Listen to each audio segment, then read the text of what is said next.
Magandang gabi po sa inyong lahat.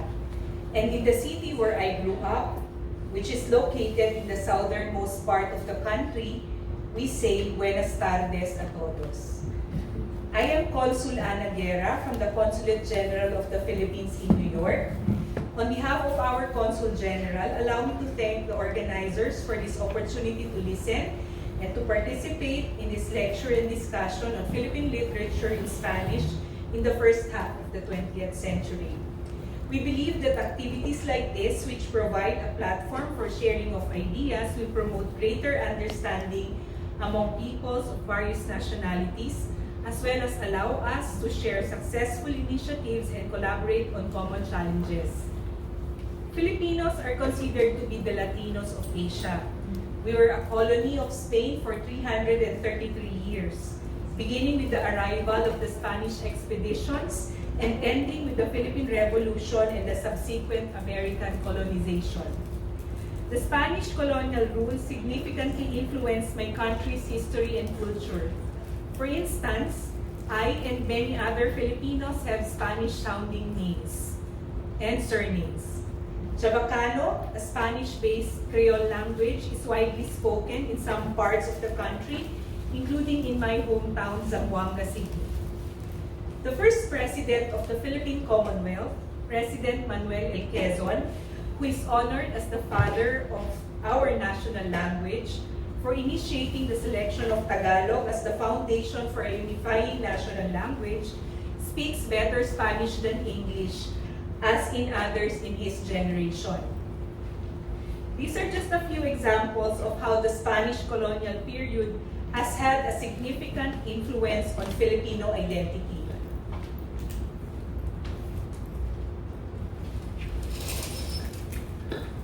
Further, written Philippine literature was developed in Spanish. There had been a rich literary tradition in the islands before the Spaniards arrived, but it was the Spaniards who started to publish those tales and stories. Philippine literature in Spanish, or the Literatura Filipina en Español, reflects the blending of indigenous and colonial influences, showcasing a hybrid identity that is both Filipino and Filipino-Hispanic. Paradoxically, the greatest portion of the Spanish literature by native Filipinos was written during the American Commonwealth period as a symbol of resistance against the American occupation. And because the Spanish language was still the predominant language among the Filipino intellectuals at that time. However, the impositions of the language during the American occupation and the consequences of the war had a very negative effect on the Spanish culture after 1945. So after World War II, and after the destruction of Intramuros, an area where a large part of the Hispanic community was based, the Filipino-Hispanic literature started declining, and the number of books and magazines written in Spanish by Filipino authors was greatly reduced. We note that in 1940s, there were around 6 million Filipinos who were Spanish speakers, but several decades later, there were only a few thousand native Spanish speakers left in our country. Literatura Filipina en Español has faced challenges in recognition and preservation, as it is often overshadowed by other literary movements in my country. Yet it remains a vital part of the Philippines' cultural landscape.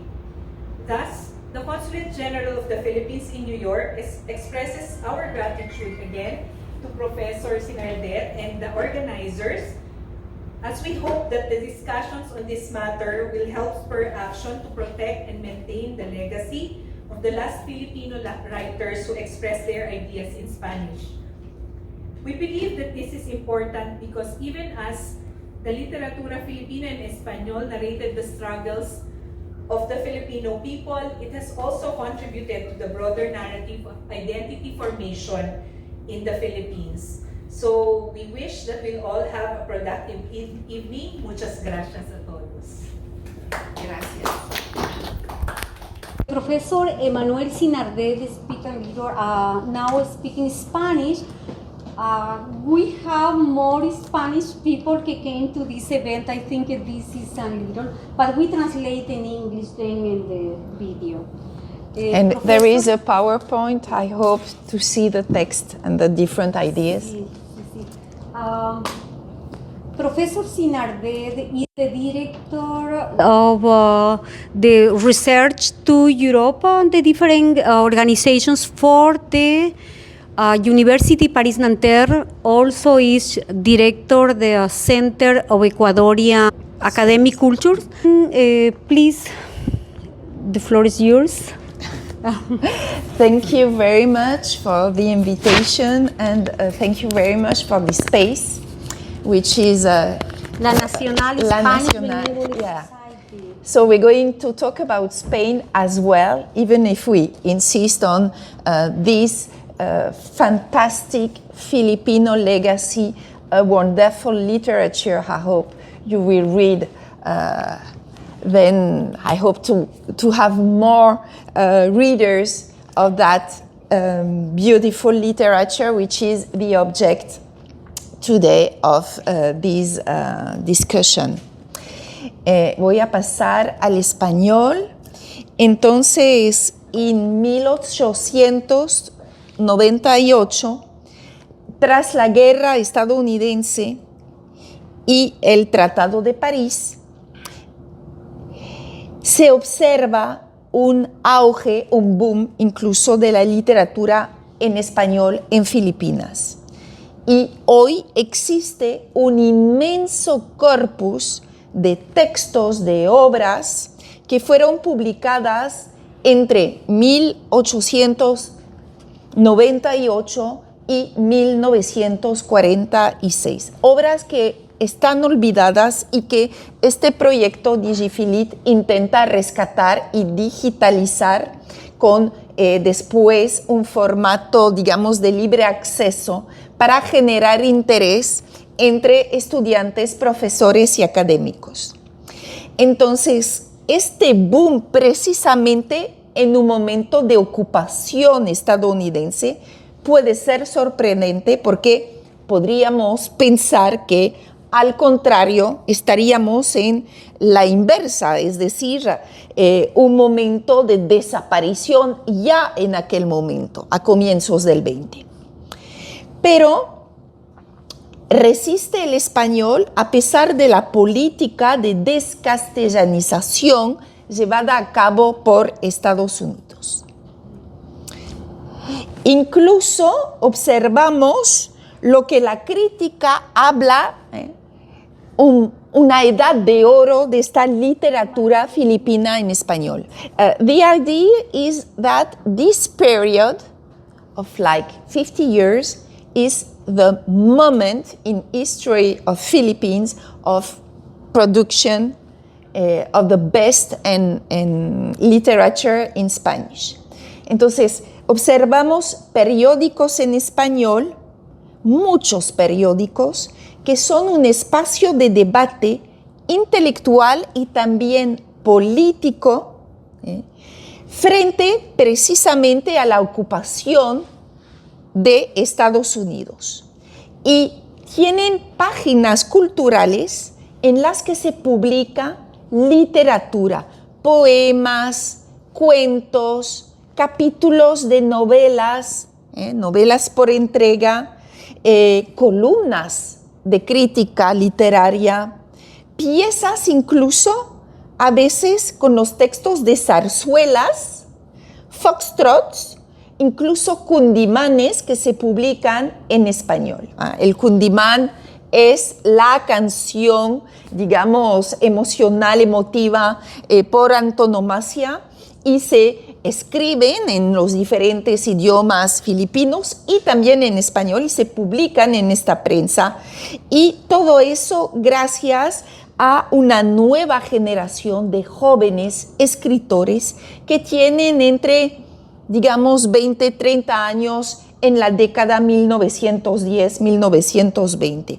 Antonio Abad, Manuel Bernabé, Cecilio Apóstol, Fernando María Guerrero, Evangelina Guerrero, Adelina Gurrea, Enrique Laigo, Jesús Balmorí. Entonces, ¿por qué?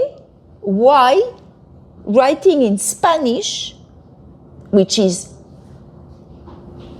la lengua del ex colonizador, in that moment when there is a new colonization. And it's a very unique moment where Spanish is not anymore the how would I say, manifestation of domination, but in that case and in front of the new colonizador, Spanish became a way of resisting to Americanization. And that's why, it's one of the explanations why there is such a boom of literature in Spanish in Filipinas, with a lot of young, brilliant writers. So, to be very brief, para recordar que hubo un intento de soberanía política con la República de Malolos, pero muy brevemente, frente a una nueva guerra, esta vez entre Estados Unidos y los filipinos, que querían, perenizar esta República Independiente de Filipinas, la llamada República de Malolos. Y hubo una fuerte y cruel guerra, un poco olvidada, con una represión terrible. Se dice que hubo 1 millón de muertos durante estos 3 años, la mayoría civiles filipinos.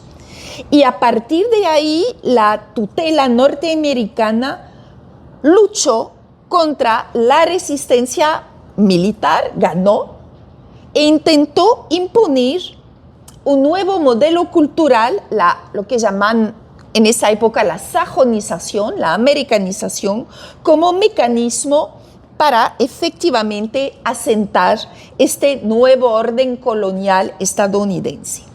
Y entonces, por ejemplo, en 1910 se decreta que el inglés es el idioma en todas las escuelas y todos los colegios del país. Se prohíbe la enseñanza como lengua principal del español en los institutos de enseñanza. Y rápidamente, efectivamente, hubo lo que Ana Guerra explicó, una decaída del español cuando dejó de ser el idioma principal de enseñanza.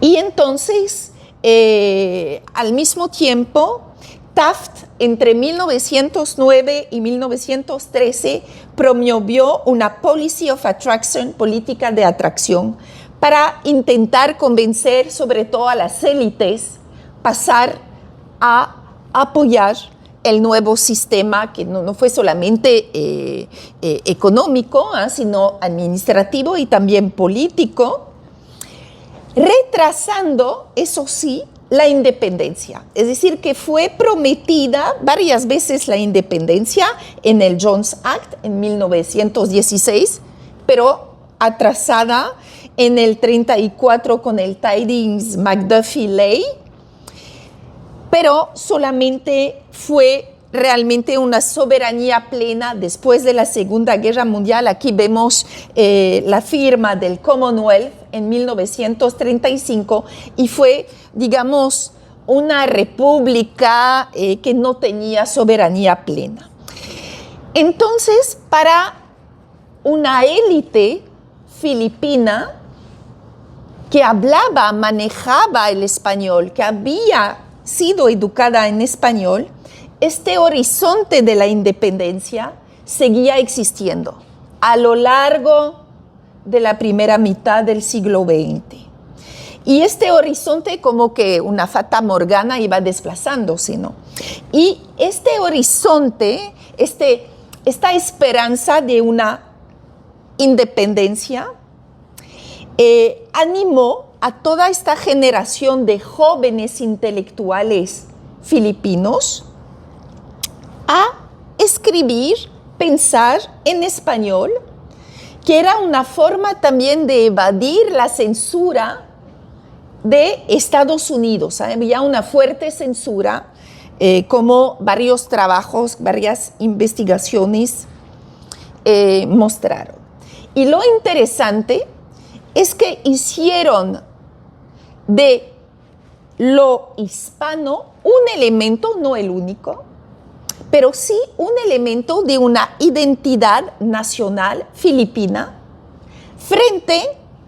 resistiendo la americanización.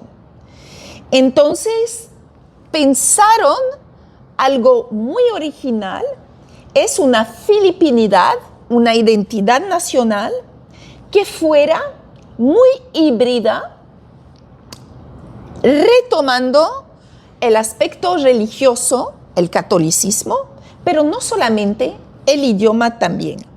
Y ahí tenemos este soneto de Balmori que se llama Blasón, y si quieres leer la parte subrayada, que es la primera, tenemos esa declaratoria de una identidad filipina que también, no solamente, pero también es hispana. De Jesús Balmori. Soy un bardo indo-hispano. En mi pecho cristiano, mi corazón es vaso donde mezcla la sangre de Legazpi, el capitán hispano, con la sangre talaga de la hija de Rajá. Entonces, con esta idea de indo-hispano, están intentando modelar, imaginar una identidad genuina, y lo están haciendo no solo frente a Estados Unidos, sino a otras potencias asiáticas, frente a Japón, y se trata de afirmar algo, una originalidad filipina en la misma zona asiática. Y no olvidemos que es también una forma de distanciarse de la tutela colonial, insisto, que iba imponiendo el inglés. Y lo vemos aquí en este poema todavía de 1935, o sea, avanzada ya el momento de la ocupación, estos versos a España. He escogido este poema porque estamos en la Nacional. Si quieres leer la primera estrofa. Sí. A levantar su vuelo del polvo de la vida, aquellos hombres idos del que mi sangre fueron, alegarme esta santa pobreza no sentía, dejáronme un tesoro, tu lengua que aprendieron. Y es un momento también muy activo de desarrollo de iniciativas más allá de la literatura para fomentar el uso del español fuera del ámbito, digamos, de la literatura en la vida social. Entonces hay toda una actividad en los casinos en español, se reúnen estas familias y siguen jugando, escuchando música, componiendo foxtrot y cundimanes en español, y bailan ahí, recitan poemas, leen los periódicos juntos. Y en 1920 es la creación del Premio Zóbel, un prestigioso galardón literario, el más antiguo de Filipinas, que fue financiado por el poderoso empresario Enrique Zóbel de Ayala, por eso este nombre, ¿no? Y en 1924 es cuando se crea esta Academia Filipina de la Lengua Española, bajo plena ocupación americana, no había existido antes. Existe hasta hoy. Hoy es bastante activa la Real Academia de la Lengua Española de Filipinas y trabaja con las academias de todos los países hispanoamericanos hoy en día, ¿no? Y ahora creo que hoy se encuentra en Makati, esta academia. Entonces, era este uso del español en la vida social entre estas familias también una forma de conservar cierta cohesión. También fue el idioma en ese momento de un grupo socialmente privilegiado que intentaba afirmar su prestigio social al mismo tiempo, pero no olviden efectivamente que participaron en todas esas actividades Claro Mayor Recto, que fue senador, Teodoro Calao, secretario del presidente Quezón, director de la Biblioteca Nacional, Rafael Palma, senador, ministro de Interior, etc. O sea, todos estos hombres políticos de la época también participaron en estas actividades. ¿Y por qué? Porque de hecho podemos decir, no voy a citar aquí todas las obras, pero que se expresó en español, evitando la censura más fácilmente, un sentimiento antiamericano. Y la idea era forjar un discurso nacionalista desde lo cultural. Y para eso hubo el desarrollo de un montón de géneros, y doy este ejemplo que es el poema satírico de Balmori. Balmori publicaba en La Vanguardia una columna de sátira sobre la vida cultural y política de Filipinas, y se burló de este nuevo personaje que es el hombre o la mujer filipina que intenta hablar inglés pero no lo puede para dárselas de moderno. Entonces es una burla, y si quieres leer solamente El primer párrafo. entonces hay que escuchar, Sí. por eso. Ya, es una combinación del español y el inglés que no tiene sentido, pero miren la belleza también de esto. The finish of the place must be one big stride. For now, Guevara said, "You are right, but not all right." Entonces hay ahí la voluntad también con esta literatura, estas sátiras y en la prensa de documentar un cambio cultural que es criticado. Desde luego, como objetivo es tener una visión crítica, cuando no peyorativa, de la americanización. Y al mismo tiempo, a través del español, se trata de recuperar una serie de valores morales, espirituales, que esta generación de ilustrados, es la segunda generación de ilustrados, asocia con el mundo cultural hispano también. Entonces critican a Estados Unidos como el país de los valores fríos, gente calculadora, gente egoísta, que solo piensa en los negocios. Y a la inversa hay una idealización no solo de España, sino del mundo cultural español como el de la generosidad, el de la benevolencia.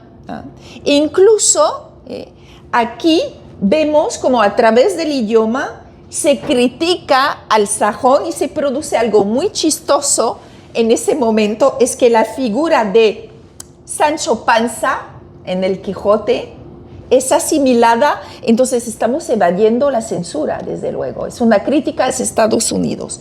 Sancho es la figura del norteamericano, un poco bestial, primitivo, tontito, cuando Quijote se convierte en la manifestación de este alma, al mismo tiempo española, pero más allá de española, hispana, y también de esta filipinidad idealizada de esta generación. Entonces, si quieres... Sí.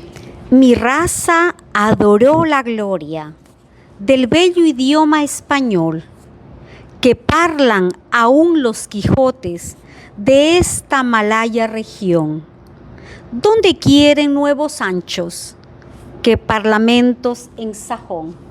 Entonces ahí vemos la clara crítica. Y entonces en esta literatura voy a ser muy rápida y caracterizar, pero hay un término que vuelve constantemente, es alma.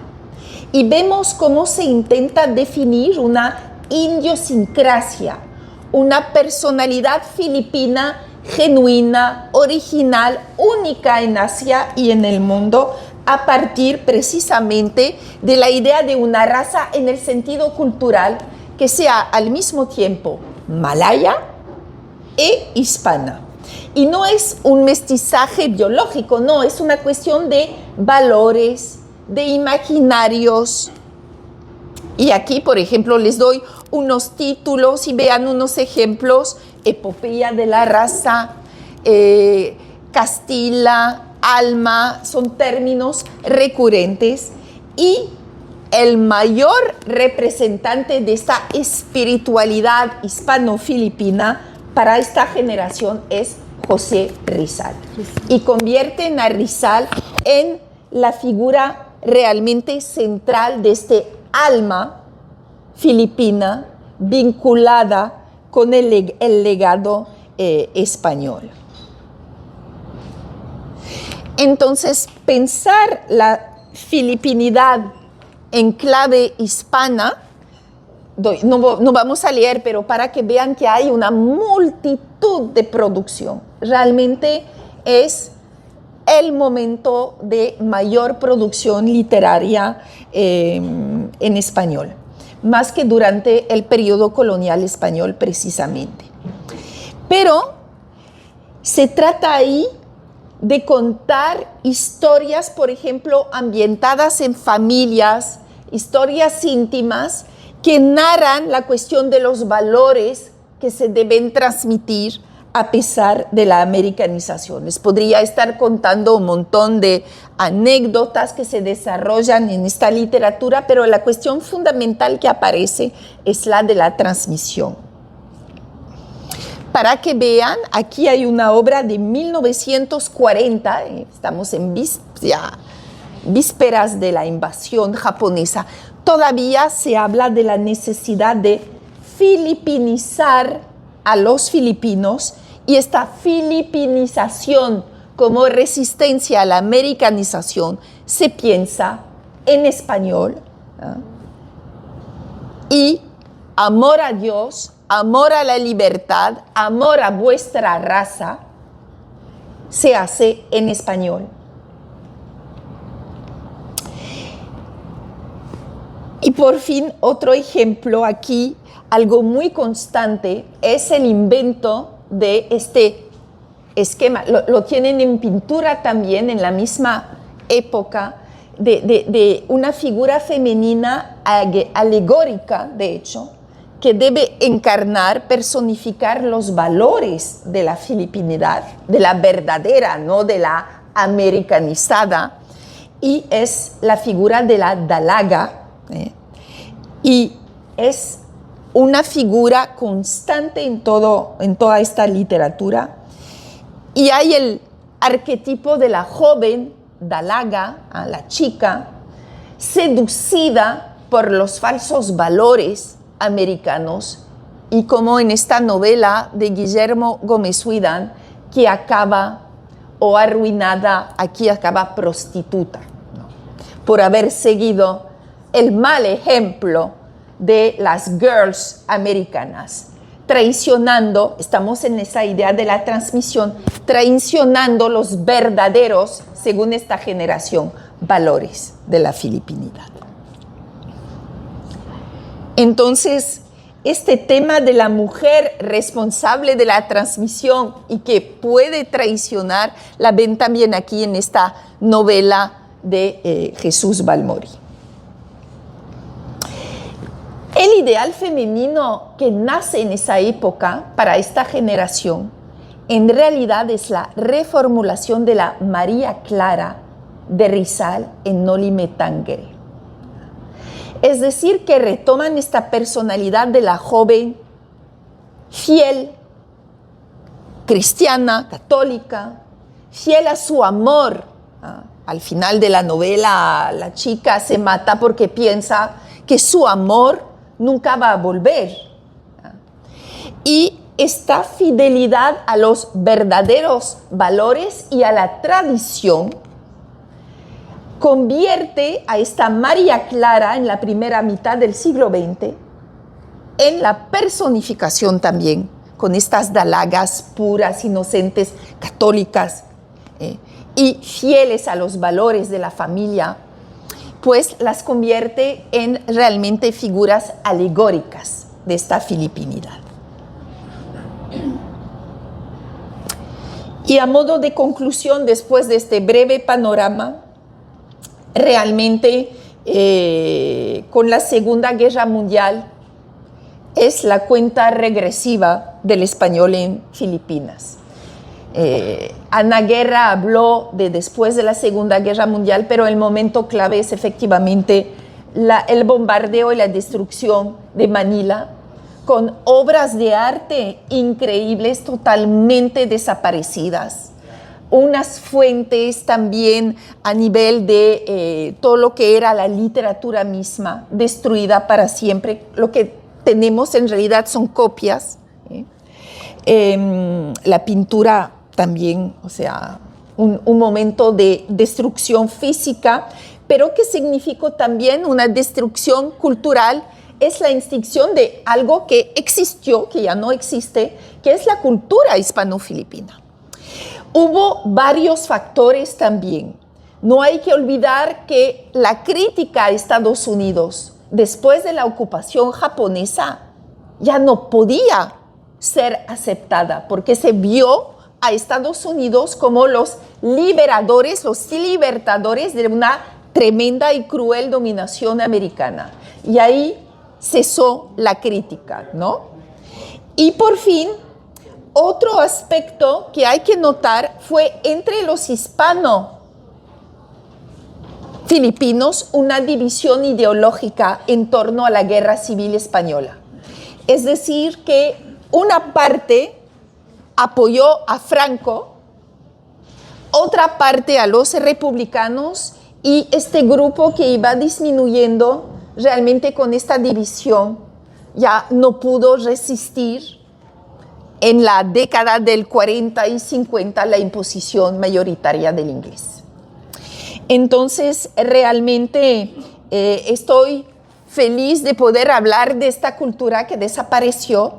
Todavía unos autores intentan escribir en español, pero o sea, yo no soy ni española ni filipina, pero era una riqueza que pertenece a la humanidad. Ya, y muchísimas gracias.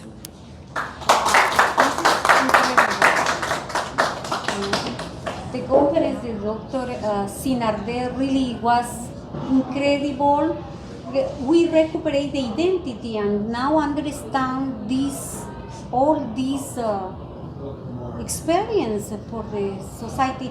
And Dr. Sinarde, most of the names that you mentioned are Spanish. Yes, like in Philippines. This is in Philippines, this is Spanish. The famous poets, the famous writers, painters, intellectuals. And my question is this. Now is no more Spanish last name, now it's American last names. What happened with this? No, identity? no, names are still here because they are inherited generation from their generation. What disappeared is this Spanish. I didn't explain, but it was a specific Spanish, like in Latin America. There are different Spanish accent and dialect as well. And there was a Spanish of Manila and Makati, and it disappeared, really. There was, in the 80s, some gravation of old people of that period who survived the war, still speaking Spanish, to have them like archives. To hear which kind of accent they had. It was very similar to Mexican accent, and very nice accent, like a melody. Any question, please? I remember we talked about this in Louisville, just like in February. Yeah, we talk about And you and Dan said there is an Instituto Cervantino in Filipinas. Okay, in Manila, right? And so is it a an effort from the Spanish crown from Spain to bring it back to life. So I think that El Instituto Cervantes de Manila don't think it would be able now to bring back. But they try to sponsor a lot of activities in Spanish, not only teach Spanish language, but have showing that activities in Spanish, in songs, in cundimanes, in a lot of things, is something that is Filipino, more than Spanish even. So they are now helping research. They sponsor a lot of work about those texts, for example. They did a lot for digitalization of all this literature. It's not over because there are so many texts to be discovered. But there is un portal del Instituto Cervantes Virtual. So you can find some of those texts in Spanish online. It's free. Ya. Cervantes Virtual. Cervantes Virtual. Related to Instituto Cervantes, my comment is just that even if ordinary Filipinos want to study Spanish, it's very expensive. Yes. So maybe it has to be accessible enough for young people to avail of the course. Maybe it should be a bit the price is reasonable, but not all Filipinos are rich, so maybe some programs should be provided at a lesser cost. For others, like for us in the Philippine Foreign Service, we have a school and we can study Spanish there anytime we want. But for most other Filipinos, if we want to get the message across, then I think it would be best to make Spanish language more accessible. Mm-hmm. I agree with you. Yeah. I think it's... I agree with you. Yeah, during my college, I took 4 years of Spanish because it was included in the curriculum. But I'm not sure. Anymore. But it's no longer included. It was, but during my time, I was able to speak Spanish also because of that. Yeah. My great-grandparents are from Catalonia, Spain. And my mother, she still spoke Spanish when I was growing up. But it just has faded. The Spanish culture has faded because when we were colonized by the Americans, it's more the Americans that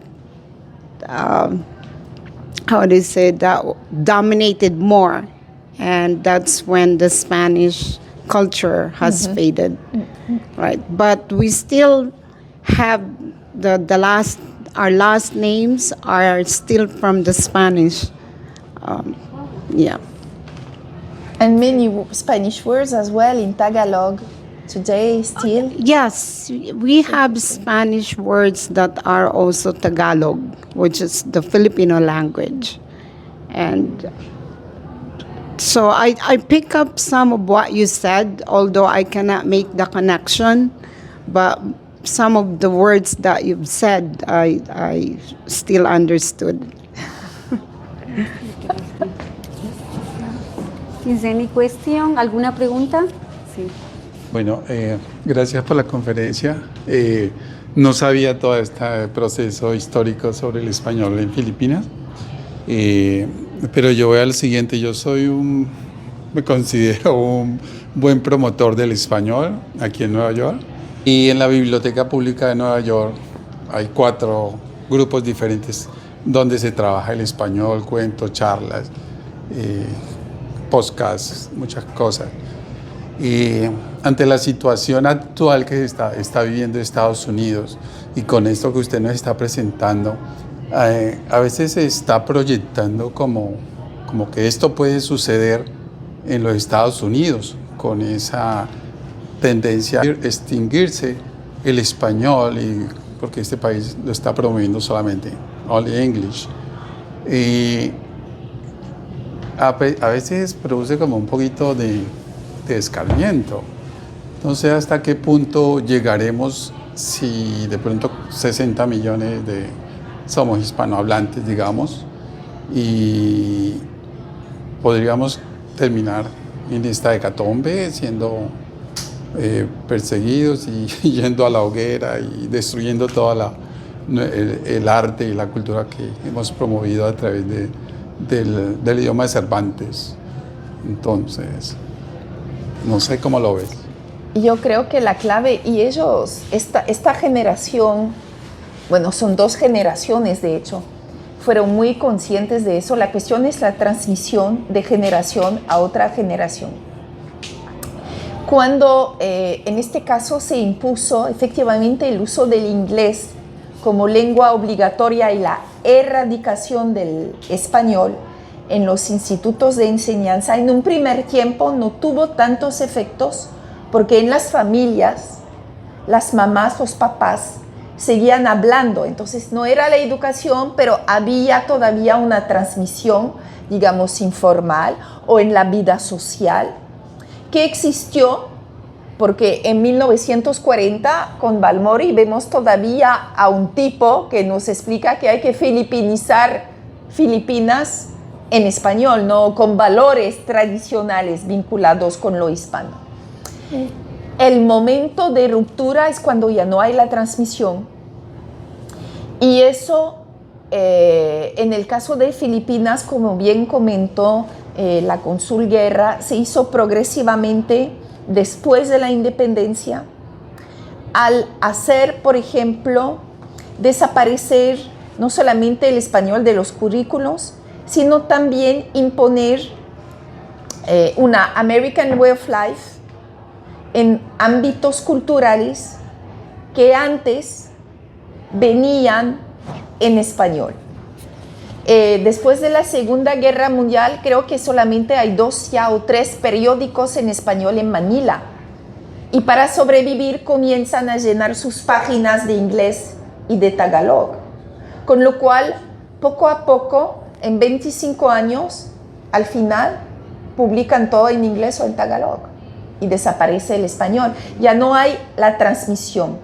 Entonces, este es el riesgo, efectivamente, pero la transmisión no necesariamente, por eso ese trabajo que está haciendo es importante, no es educativa, pero no necesariamente en un instituto de enseñanza, y hay formas como mantener cierto dinamismo, la valoración cultural en los imaginarios, actividades sociales también, de música, de fiesta, etc. Me parece. Yo no soy especialista del tema. Sí, por favor. Sí. Bueno, yo diría en este caso que se trató de un fenómeno de una colonización que estaba, digamos, cuando desapareció Filipinas como parte del Imperio Español, Cuba, Puerto Rico y Filipinas, es decir, los americanos tenían que llegar y tenían que destrozar la cultura que había antes. No creo que tenga nada que ver con el caso que está pasando en Estados Unidos, y hacer un paralelismo me parece un poco peligroso, ¿no? Es decir, cada colonia o cada invasión que quita la colonia anterior, que fue el caso de Cuba, Puerto Rico y Filipinas en el 98, está quitando y borrando todo lo anterior porque necesita empezar desde cero, ¿no? Es que tiene muchísimo sentido lo que pasó. Entonces yo no establecería tanto un paralelo, porque estamos hablando, muy peligroso hablar de momentos culturales y históricos distintos, ¿no? Y hacer un paralelo porque no creo que lo haya, y tenía mucha lógica lo que pasó. Cualquier imperio hubiera hecho lo mismo. Sí, lo interesante acá es cómo el idioma del excolonizador se convierte en una herramienta de resistencia, incluso de afirmación frente al nuevo colonizador. Es un caso inédito. Y en el caso de Filipinas, además, es otro modelo de colonización que ha sido también violenta y simbólicamente violenta, con colonialidad del poder y colonialidad del saber, pero es un modelo distinto al de las Indias, al de las Américas, porque por diferentes motivos la corona delegó la autoridad administrativa a religiosos que decidieron no evangelizar en español, y de ahí también que el español sea un idioma de las élites en Filipinas, fue diferente en las Indias. Sí, yo sé. Y permitió a lo mejor precisamente hacer de un idioma que no fue vivido como una imposición sistemática desde el siglo XVII, transformarla a lo mejor en un posible instrumento de emancipación y no solamente en el idioma de una dominación. Es algo muy original, realmente Filipinas es para hablar y estudiar horas porque es un caso singular incluso dentro del Imperio Español. Is there any movement or any feeling to bring back Spanish to some level in the Filipinos at this time? You could answer, as I know from public policies, no, but between families, there is a very strong interest from young people to know about their ancestors, and they discover they was writing family letters in Spanish, everything in Spanish, and they say, oh, it was part of us.